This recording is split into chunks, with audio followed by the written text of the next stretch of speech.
Her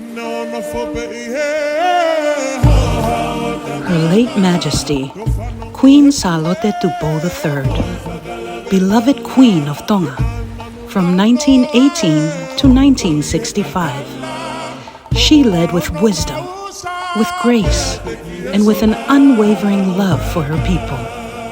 She believed that education was the foundation of a strong nation and the pathway to a brighter future. In 1926, Queen Salote College was established, a girls' school founded in her honor. A bold step, a powerful vision, empowering young women to learn, to lead, and to serve Tonga with faith and dignity. Her vision continues to shape generations. And now, 100 years later, a new generation rises.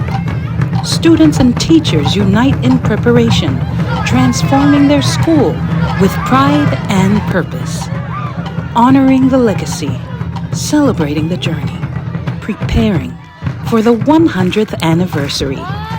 Come and experience the truly authentic and living celebration of Tongan culture as we honor a remarkable legacy where tradition meets the future and generations stand united in gratitude and hope.